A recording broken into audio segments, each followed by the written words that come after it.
Sabi sa isang post ng isang INC, bakit ipinagbabawal sa Iglesia ni Cristo ang pakikipagtipan, pakikipag-boyfriend, girlfriend o pag-aasawa nang hindi kaanib sa Iglesia ni Cristo? Bakit daw pinagbabawal yon? Ang sagot nila dyan sa 2 Korinto 6:14. Sabi doon, huwag kayong makipamatok ng kabilan sa mga di nagsisisampalataya, sapagkat anong pakikisama mayroon ang katwiran at kalikuan, o anong pakikisama mayroon ang kaliwanagan sa kadiliman. Tapos, idudugtong nila ngayon yung utos sa lumang tipan. Pupunta sa Deuteronomio, yan.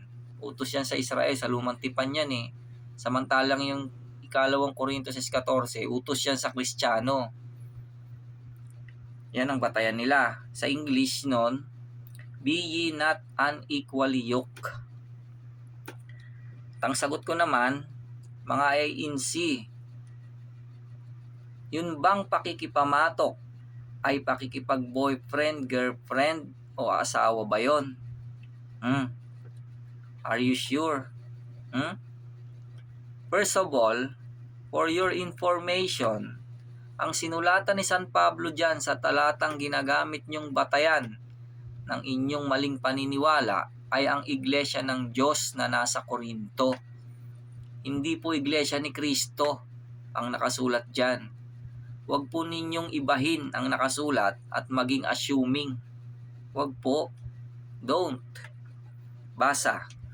Si Pablo, na apostol ni Kristo Jesus sa pamamagitan ng kalooban ng Diyos, at si Timoteo, na ating kapatid sa iglesia ng Diyos na nasa Korinto, kalakip ng lahat ng mga banal na nasa buong Akaya.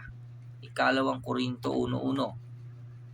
Second, hindi po individual ang inutusan dyan na huwag makipamatok ng kabilan, kundi ang buong iglesia na huwag silang makipamatok ng kabilan o huwag silang makipasan ng hindi equal.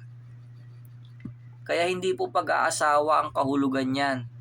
Mali po ang interpretasyon nyo sa nabasa nyo sa Biblia ng dahil hindi naman lahat ng kapatid sa iglesia ay may kapasidad na mag-asawa o pwedeng mag-asawa eh. Meron pong mga ipinanganak na bating. Basa. Sapagkat may mga bating na ipinanganak na gayon mula sa tiyan ng kanilang mga ina, at may mga bating na ginagawang bating ng mga tao, at may mga bating na nangagpapakabating sa kanilang sarili dahil sa kaharian ng langit. Ang makatatanggap o makakatanggap nito ay pabayaang tumanggap. Mateo 19:12. Third o pangatlo, ang topic ni San Pablo dyan sa talatang pinagbabatayan nyo ng maling paniniwala nyo ay pang pananampalataya yan. Hindi po yan pang laman. Kaya hindi po pakikipag-boyfriend, girlfriend o pag-aasawa ang kahulugan yan. Panglaman niyang pag-aasawa o pakikipag-boyfriend, girlfriend eh. Hindi naman yan bagay na espiritual. Kaya nga ang sabi ng Biblia, ang dalawa ay magiging isang laman. Means, hindi yan spiritual o about faith. Kaya wag niyo pong pagbabawalan yung kapatid yung dalaga kapag niligawan ko. Dahil wala po kayong batayan sa Biblia para gawin yon. Gets? Basa Biblia. Kaya't iiwan ng lalaki ang kanyang ama at ang kanyang ina at makikipisan sa kanyang asawa, at sila'y magiging isang laman.